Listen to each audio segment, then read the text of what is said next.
This is Jackson Snyder of the Vero Yahad, and this is a seminar, part 3 of 3 parts, on the Habakkuk Pesher and the war between James and Paul.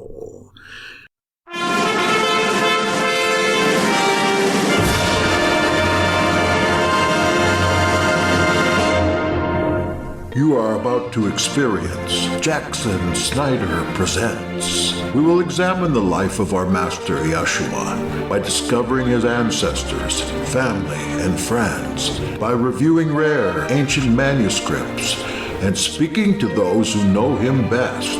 From the Vero Yahad, now experience Jackson Snyder Presents.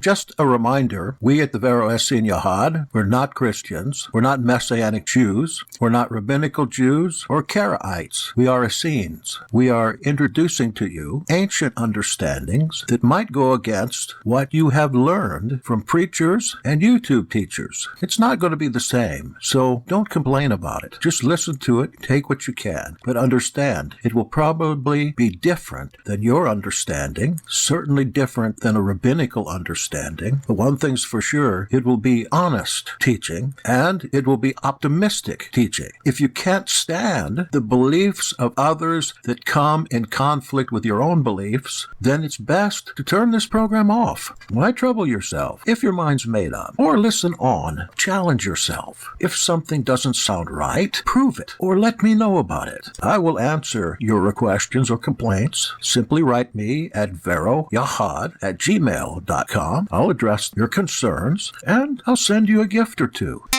So I'm going to start out here. I'm talking about Paul just a little bit, and I don't mean to demean either one of them. There is an awful lot in the history of the times that we can pick up as being about James and Paul, and certainly if we critically read their letters, especially of course, the Epistle of James and also 2 Corinthians, also Galatians too, I suppose, you'll see there is a strong hostility there that extends outside the canon into the Nazarene Acts of the Apostles and some other books that are contemporaneous with that time. So there certainly was a schism there, and it appears to me, in a nutshell, that Paul gave up on Judaism. In the things he said, you can't make any other claim on what he said. He said it himself, I'm not under Torah, I'm under this law of Christ Jesus, and I don't know what that means.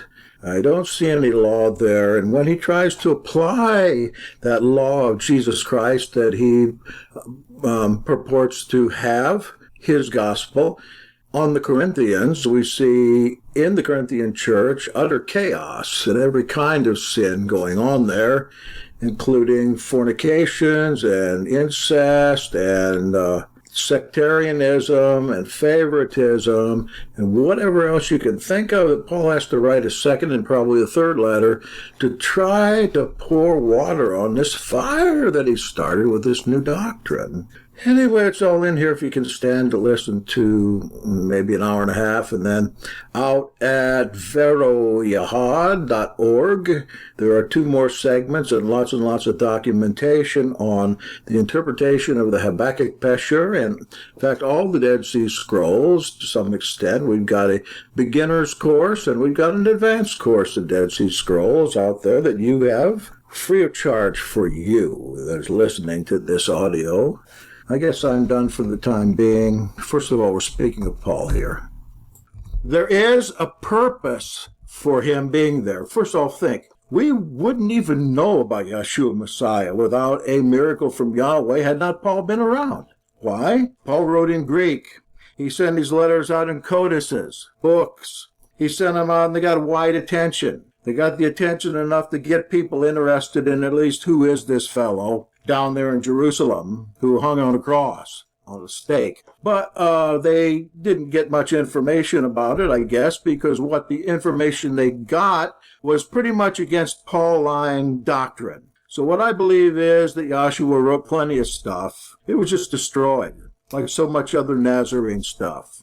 And then we read when Rome took over the faith that we are now trying to recapture, their heresiologists tell us that Yahshua, Jesus, or they would have pronounced it Yesu or Yeshu. Yeshu was in the sect of the Nazarenes, yes, but despite the fact that he came from that sect, we're looking back a few hundred years, and we realize now the sect he was in was a heresy. Why?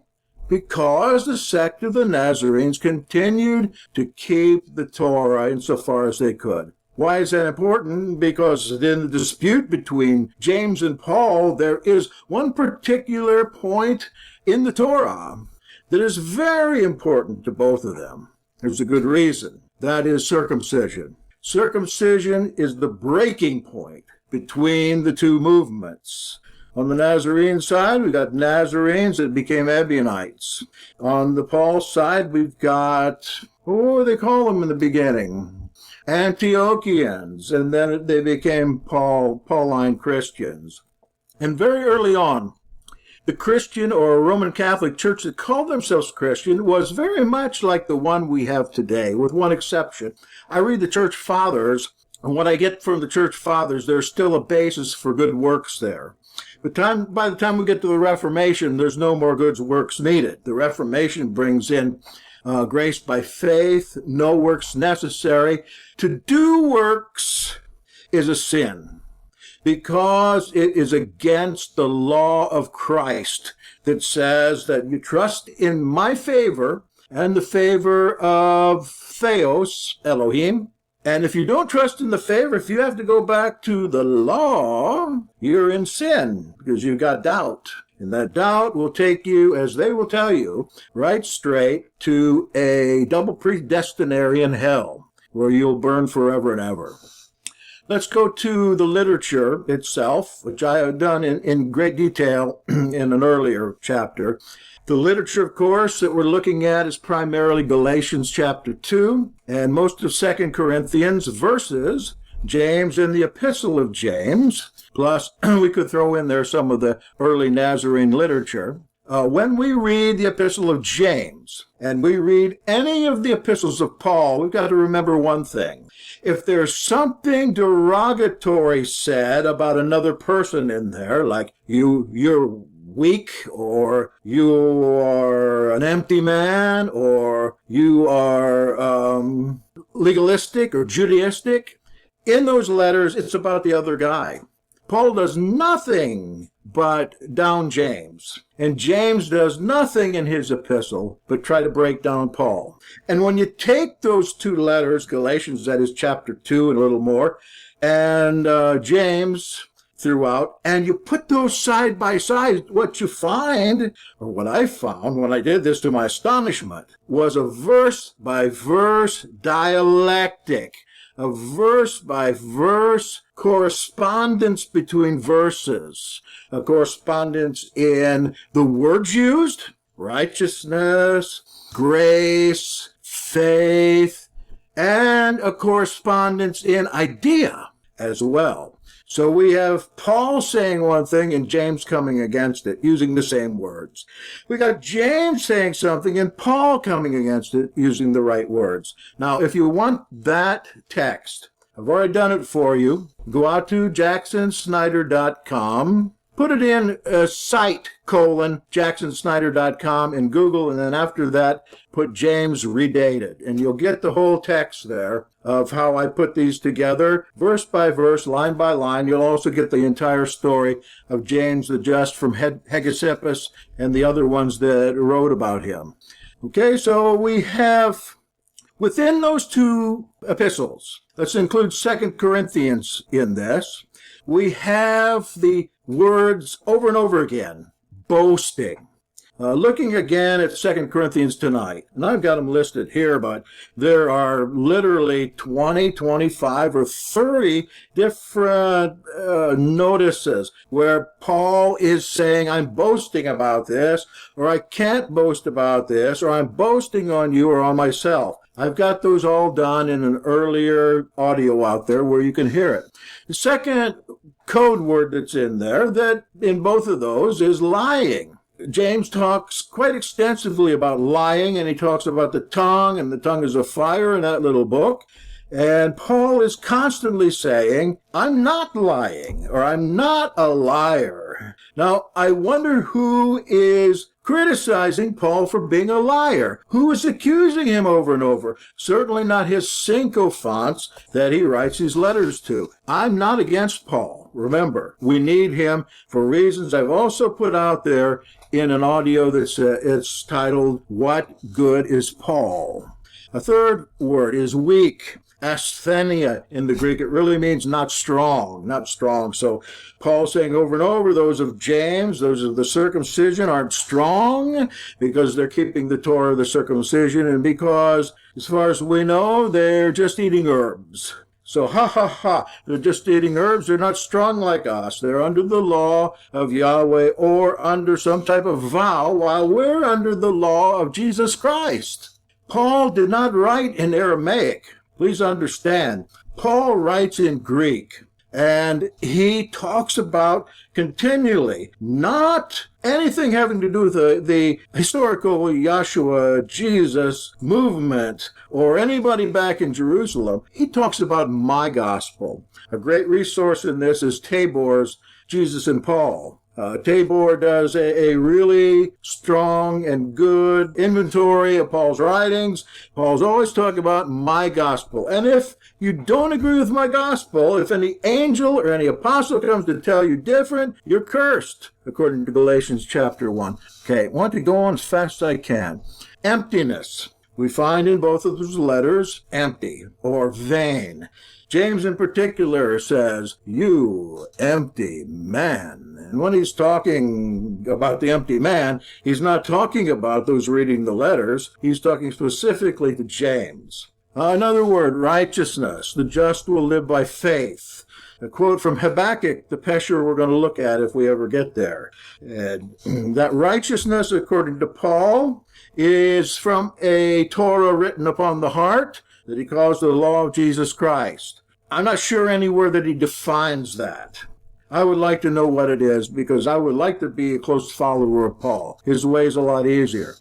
In James, though, righteousness has to do entirely with Torah observance. In fact, James is called in Acts 21 one of the zealots for the Torah. Now, if you understand what that means in the context of that time, he is a zealot.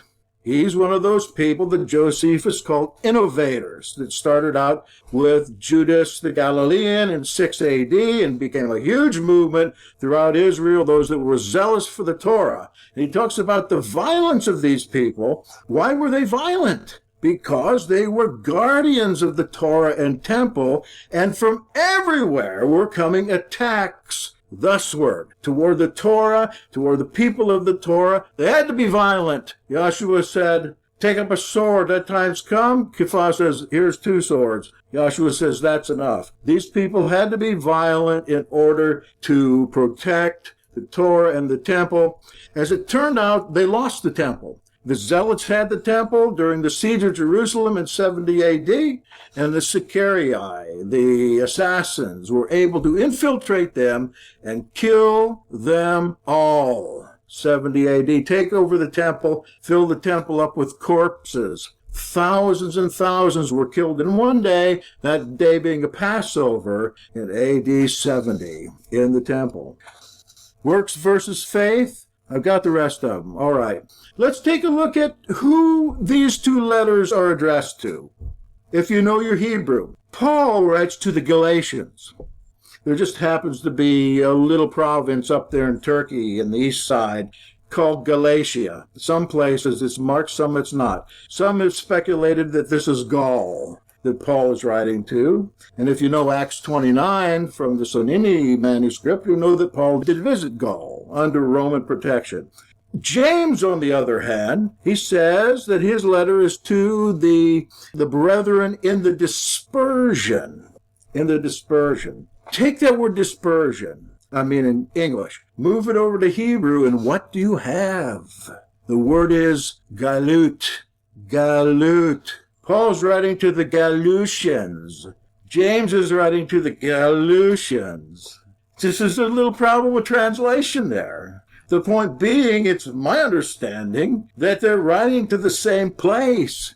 There's a dialogue going on here between them two and the Galatians. When I say that one is always directing his bile toward the other one, this is one of the arenas of it. To the Galatians. Is it the exiled? I don't know. Is it in Galatia? I don't know. Paul says that Yahshua, Messiah himself, was displayed before them. Good reason to think that Yahshua might not be dead at that time. We have a witness, Luke, who's probably Lucian of Niger. Lucian Niger, in the book of one of Paul's letters. He greets Lucian Niger. Lucian Niger, that would be Lucian the Black, or Luke the Black. That's who I think Luke is. Luke obviously wrote in the 90s AD because he copies Josephus constantly in choosing his characters and his situations. We've done that before. It's out there on the site. You can listen to that. Very good. Paul has this exciting incident on the road to Damascus. Nazarene Acts says that he was given letters from Caiaphas the high priest, and first he goes and throttles James and throws James down the steps. In the Nazarene Acts chapter 70, breaks both his legs, almost kills James, leaves James for dead early in his career, and it causes an exodus of the Nazarenes out to Jericho. So Paul gets letters and he goes after him, only he doesn't go to Jericho. He goes toward Damascus, where his enemies are. His enemies being King Aretas, who hated the Herods. So Paul goes off in that way to persecute the Gentiles and the Jews that are getting into the Nazarene heresy. And what happens to him? Well, he's knocked off his horse, if he has a horse, and he sees a vision of the risen Jesus Christ, who gives him a commission and a mission, and finally gives him an entire gospel to start preaching that he can receive for his own.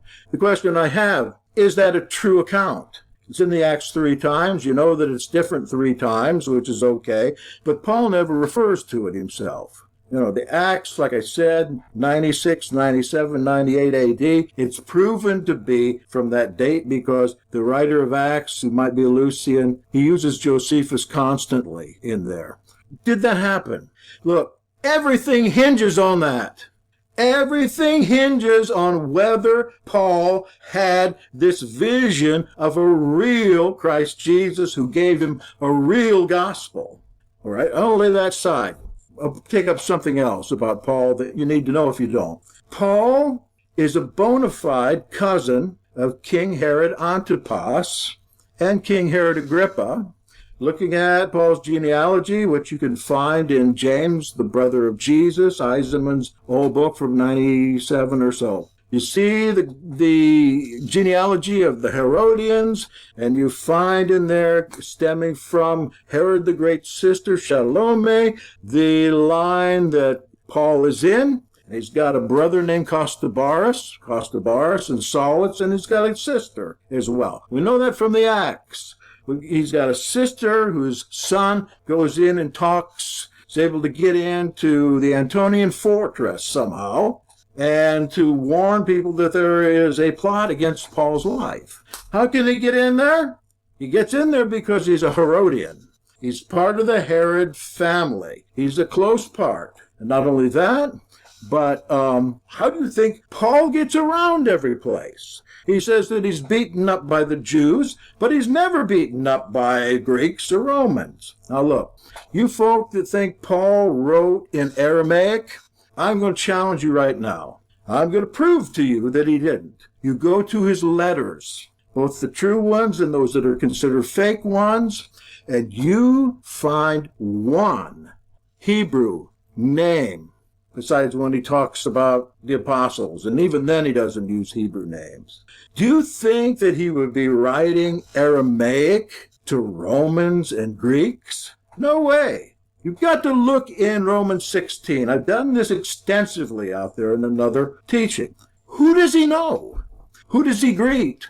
Well, the most important one is he says, my kinsman Herodian, in Romans 16. Herodian was Herod the Fourth. He was the son of Aristobulus III, a Herodian, and Salome, the little girl that danced for John the Baptist's head.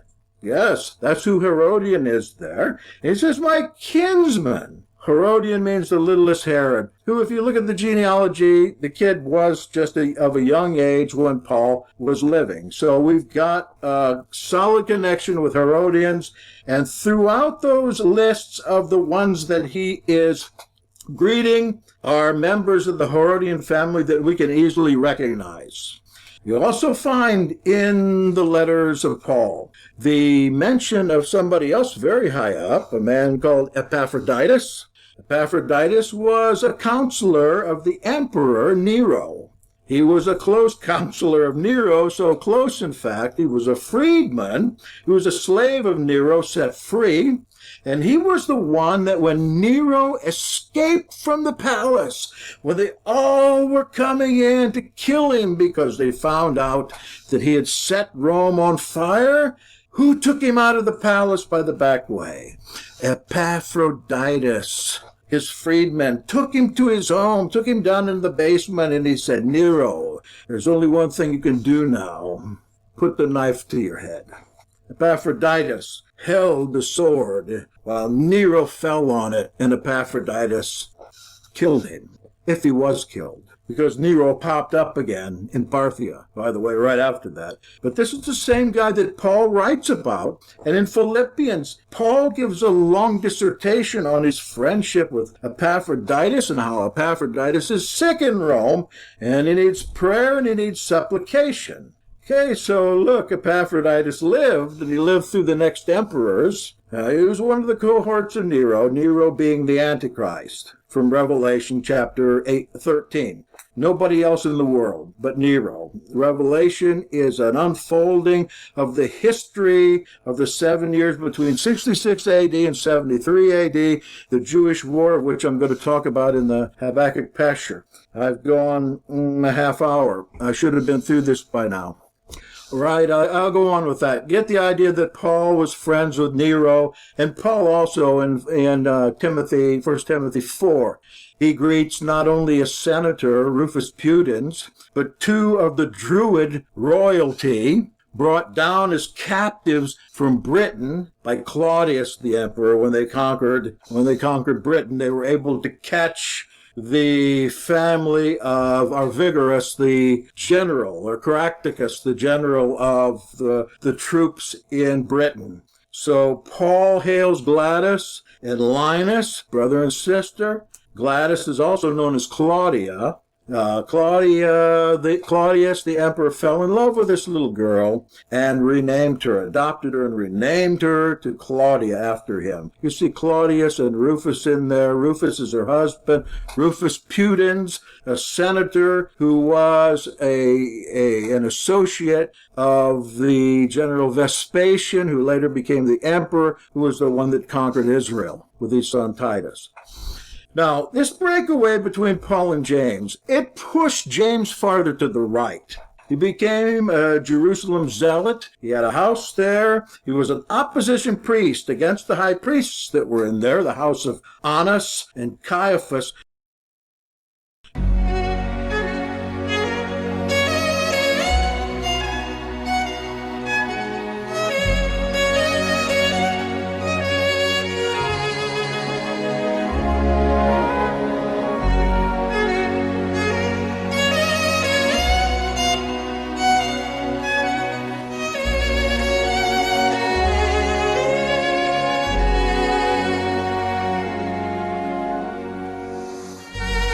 Shroomkoff and I will be back in a kinder, gentler, perfumed wind in just a moment.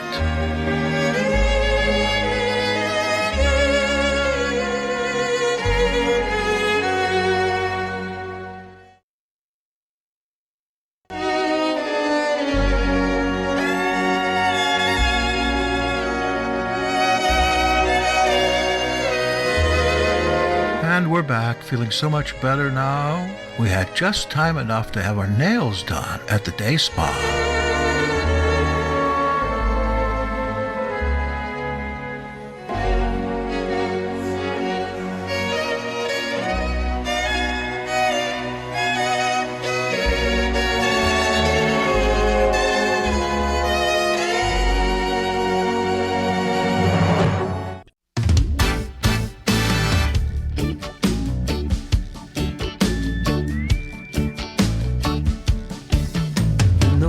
We have our problems, our salary caps, our Lexuses and Beamers are just enough to pass.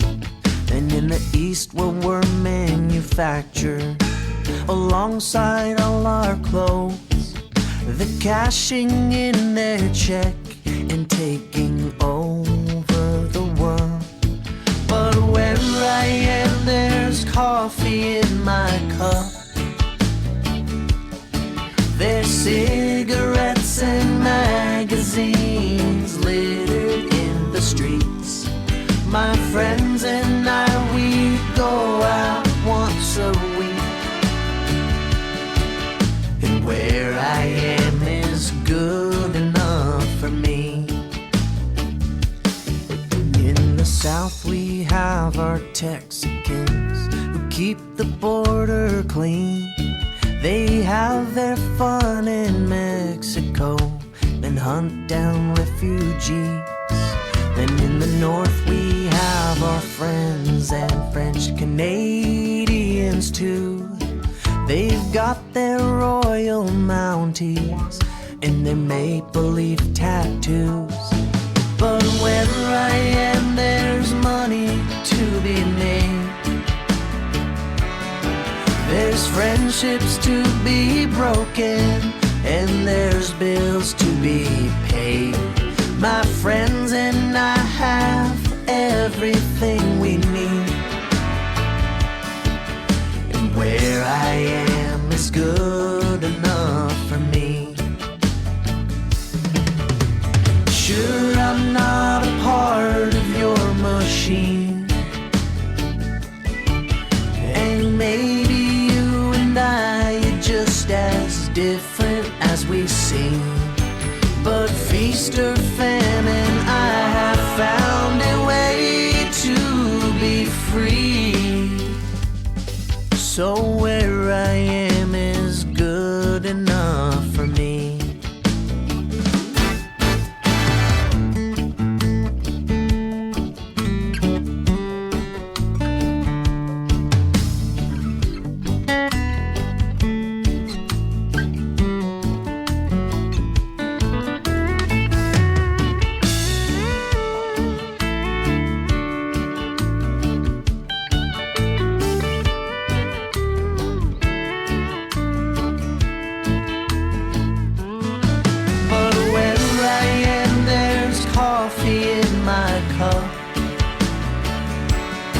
There's cigarettes and magazines littered in the streets.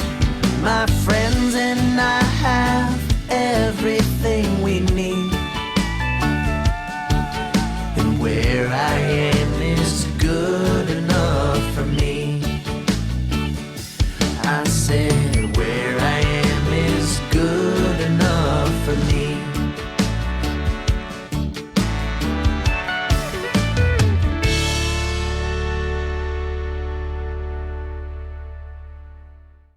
Just breaking up the tedium a little bit with a piece from Jesse Snyder, my nephew. Where I Am's good enough for me. It's kind of the theme song of the Habakkuk Pesher, at least for each of the characters in there. Now, for the Pesherist, it's where I am is good enough for you. Now we're going back to the lesson on the Habakkuk Pesher. Now, this breakaway between Paul and James, it pushed James farther to the right. He became a Jerusalem zealot. He had a house there. He was an opposition priest against the high priests that were in there, the house of Annas and Caiaphas. It was all one family his entire life, up to 62 AD, when the latest Annas of the family was appointed high priest. His name was Ananus ben Ananus. Ananus ben Ananus. Ananus ben Ananus. So before Ananus even gets to town, he sends an officer to the Sanhedrin in Jerusalem. Stone the righteous one, James the Just. Stone him. And what they do even before Ananus gets there is has the temple group take James up to the parapet of the temple, throw him down where he's stoned and finally beaten to death with a club. Now, it's important to know the date of that. James the Just, of course, is Yahshua's brother and successor in the ministry of the Nazarenes. That was 62 A.D. That was at Yom Kippur. The very day that James himself is reported by Hegesippus and three other people, early people at that time, James was permitted to go into the Kadosh Kadoshim, the Holy of Holies, not to pour blood, but to beg Yahweh for the sins of the people and to bring forth in Israel a revival that would keep the Kittim, the Romans, from coming in and being the tool of Yahweh to destroy the whole place, as was prophesied in the Old Testament. James becomes a zealot. Paul leaves Judaism. I can't remember where that passage is. I become all things to all people. Here I'm this, here I'm that. Where is that, Lee?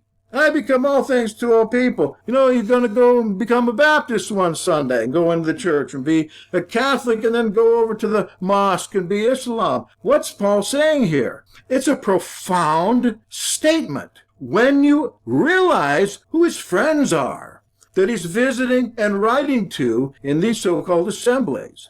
Do you think that he's going to be able to push circumcision of the circumcision party on Rufus Pudens, a Roman senator, or Epaphroditus, second to Emperor Nero, or these Britons, royalty Britons, down here, Claudia and Rufus and Linus, and some of the other ones that he mentions? No way! This was the thing that held him back from being a part of that Jerusalem assembly, despite the fact he was a Herodian. He couldn't sell this on them. There's no way it was possible. Remember in Galatians, in Antioch on the Kalaroa, Peter goes up there and he sits with the Gentiles. He knows better than that because James sneaks some people up to spy on him. And up pops Peter and Barnabas, realize they're caught. And Paul gets really mad about that. He gets really mad because he knows the only way he's going to get Tychicus and Trophimus and Syzygus and all the rest of those Aegis guys that are Greeks and Romans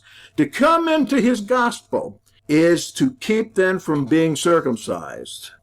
Would you want to do it? No. There was a law in those days called the Lex Cornelius. That sound familiar, Cornelius? The Lex Cornelius was the law against people circumcising or mutilating themselves. What happens if you got caught circumcising yourself is you would go away.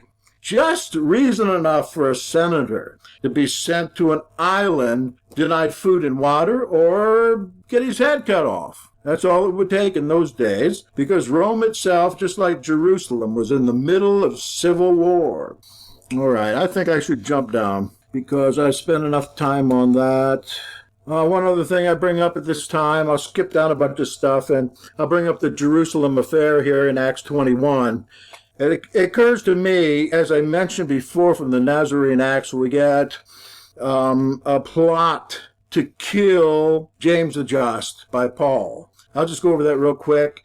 James is on the top of the temple steps. He's got his Nazarene or Ebionites all around him, and he's teaching about baptism because he's made all these Talmudim. Thousands are coming, he says in Acts 21, teaching about baptism. He gets tipped off. Lee will get this. Lee is the expert on the Nazarene Acts, so I might get this a little mixed up.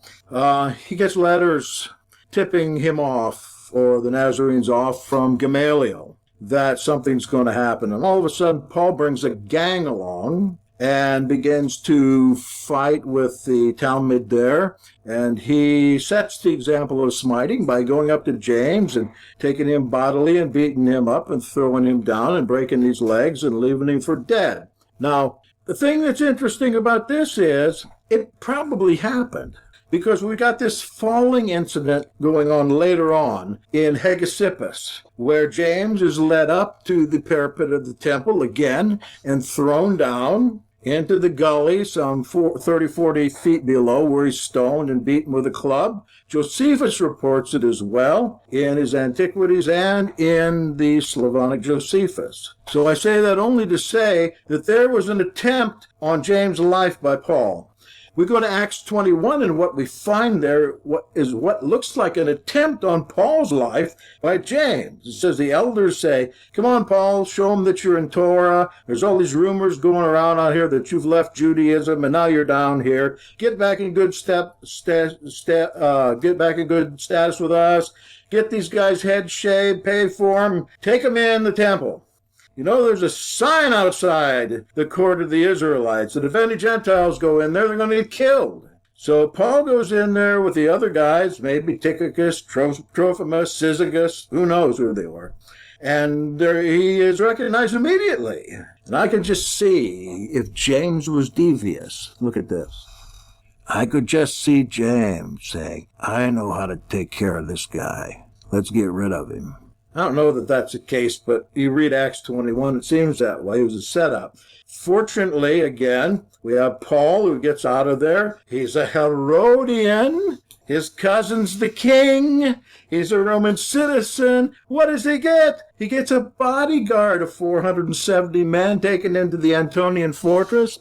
And for the rest of his life, he's got an escort as he goes back to Rome and then to Spain, and then he goes to Britain and comes back down the continent of Europe back to Rome. No, I don't believe that he was martyred in Nero's persecution. It's just almost impossible because he was so close to the emperor and the emperor's own friend who was a Christian, Epaphroditus. He would have got both of them. Well, Epaphroditus finally got it 30 years later when Domitian prosecuted him and had him killed for killing Nero 30 years before. Oh, what a comedy.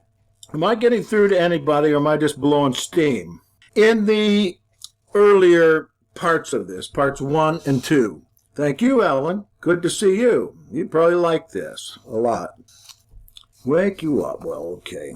I have lists of scripture passages. First, a list from 2 Corinthians out there where Paul is quoted talking about boasting and lying. And there is a bunch of passages here in 2 Corinthians alone. I'm talking about 30 or more passages. Boasting and lying. All right, we go to James. This too is out there. I just don't have time for it now. I want to get to the Pesher. James talks about the poor, and he talks about righteousness like Paul, talks about wickedness, double-mindedness, that empty man, that liar, and he plays off the same words there, and you know he's talking about boasting too. Several passages in James talk about boasting, and like I said, if you match them up with Galatians or 2 Corinthians, you've got a direct correspondence between the two. And then finally, Paul says he wants to be all things to all people, in contradiction to James trying to get him to come back into the circumcision. Now, who is it that said, if you break one commandment in the Torah, you've broken them all? Wasn't that Paul? That's why he has to get away from it. Circumcision. The Gentiles will not stand for that. And it's against the law. Paul had no choice. If his vision was true, if the risen Jesus Christ came to him and gave him a commission and a gospel to the Gentiles, look, you and I are in a lot of trouble, because we could be considered persecutors now. If he was lying like James says, if he's just constantly boasting like he says himself and James says, we have to reconsider about Paul. Of course, there's a lot of things Paul brings to the table, but when he moves out of the faith and starts a new faith, and I believe that's what he did. I think it is perfectly obvious that he did that. Then we have to start thinking about this. Who is right? Who survived? Who didn't? James didn't survive, Paul did. Like I said, I don't think Paul's out there on the Ostian Road. I think Paul spent quite a bit of time out there on the road with the Roman escort. We read that again in the Sonini manuscript, Acts chapter 29, not in your Bible, but I've got that out there on the website too if you want to look at Paul in Britain. Could somebody buy me a chair that doesn't squeak? All right, let's go to the Habakkuk Pesher. We've got about a half hour. There's plenty of time. What I want to do with the Pesher, now that I've given you the scenario, I'm going to give you a date that this thing was written, because I ascertain a historical marker in this Pesher that tells us the earliest it could have been written. That historical marker is the date of the death of the priest, the high priest Ananus ben Ananus. He's in here, and he has been witnessed to have been killed in a particularly heinous way. And so if the Pesher tells us he's dead, we know that happened in 69 AD. So this has to be after 69. The scholars that took this scroll out of the hands of the archaeologists in 1951 and translated it, tried to date it. Look how they did this. They took this letter, they looked at the handwriting on the letter, and they matched that handwriting with some other handwriting they had from something that wasn't in the ground, and they decided, yes, they're similar, so we know this thing came from 50 BC, so this one here has to come from 50 BC too. Wouldn't it make a lot more sense if you're trying to date a letter you find around the house, to look and see what the letter says, instead of trying to do what they call paleography, date a manuscript by how it's written rather than what's written in it? Well, this manuscript was taken out in 51 and dated by Frank Moore-Cross, who's supposed to be the top paleographer, somebody that takes handwriting and dates by the handwriting. I guess they should call it paleo-guessing or psychic paleography, because there's no way in the world that can be accurate. Prove it yourself. No way it could be accurate. What is accurate is looking at the content of the letter, and sometimes there's a date on there, right? There's a date in here, and that date, 69 AD. So we're not talking about a text that was written hundreds of years before, or even 100 years. We're talking about a text that was written in 69 AD on the very event horizon of the destruction of Jerusalem. That year there were 4 emperors in Rome. That year there was civil war going on in Rome. Rome was occupied by its own army that was plundering it. That's why when you read about the harlot in Revelation, you can't tell whether it's Rome or Jerusalem. It's both of them. They were both in the midst of civil war and burning. And in Jerusalem, it's surrounded by armies. Titus and 100,000 troops there is bound to knock the place down and destroy it. And inside is Ananus ben Ananus, who with his money is trying to influence events, and that city is broken into 3 after an earthquake, because 3 portions of the city are occupied, one by zealots, one by Sicarii, and the third one by Arabs. And those 3 factions are all at war with each other at the same time. And here's Ananus ben Ananus in there. And Josephus' father is in there, both high priests. This was a horrible time. All of Israel had been destroyed by this time. The Romans were down south to the Jerusalem walls. And the siege lasted a few months.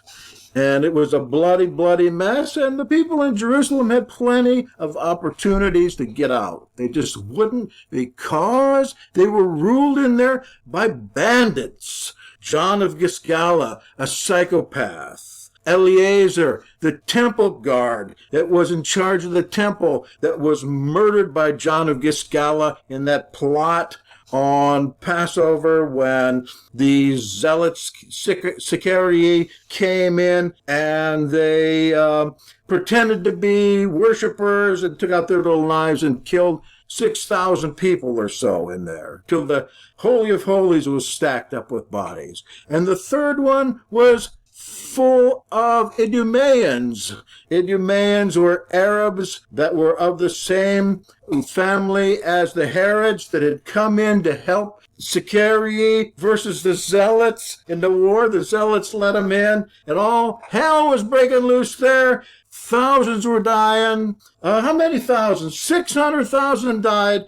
1,500,000 goes into slavery. There were piles of corpses everywhere. No food. And Ananus ben Ananus, John of Giscala, finally got sick and tired of him as a high priest. And they did to him what's told about in the Habakkuk Pesher here. They took and killed him with, what do they call that? Death of 1,000 slices?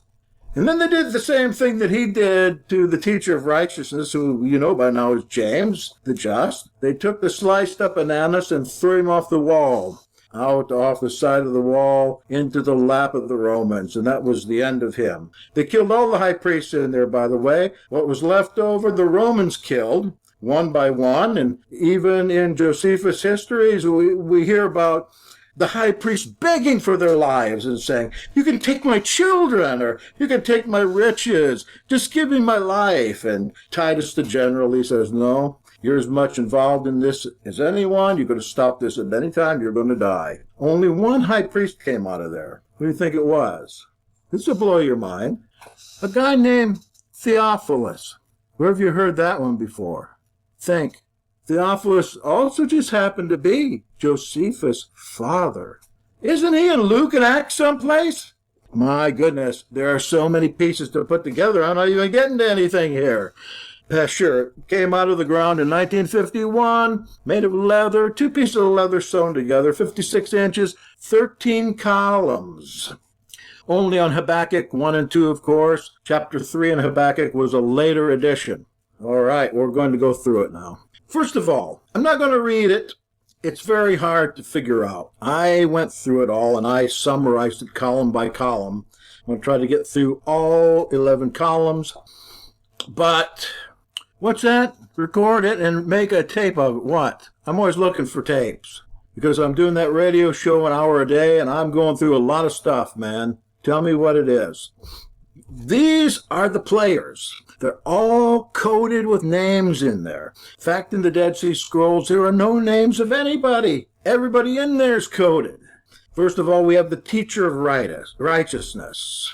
This is the one who has received the interpretation of the scripture directly from heaven. Now, the way I understand it is there was a unique teacher of righteousness, and when he died, there was a succession of teachers of righteousness, and I have evidence that points to very succinctly to who some of those were. One of those, I believe, was Judas the Galilean, the head of the Zealots movement in 6 AD. I think the next one was John the Baptist. I think the next one was Joshua, who was the Messiah. I think the next one was James the Just. We're talking about James the Just right now. It was like, I hate to say it, but the Pope. Now, whoever's next in succession is the Pope, and the succession was done by laying on of hands, because we find the laying on of hands in the Gospel of Thomas and a few other places where Joshua, who is certainly Messiah and high priest and all that through the Zadokite line, lays his hands on James or tells James that you are my successor. Kepha couldn't be the successor. Peter, he had to get out of town. They were after him. He broke out of jail. And then they cut James the Just. James, the other guy, Zebedee, cut his head off. Why? For preaching the gospel? Hardly. You don't get your head cut off for that. You get your head cut off for sedition. I'm afraid our time's up today, my friends, with Jackson Snyder Presents, but we'll follow this on in the next show because I know we're all desperate to hear about sedition, bloody murder, retribution, and other acts of saving grace. My friends and I have everything we need. And where I am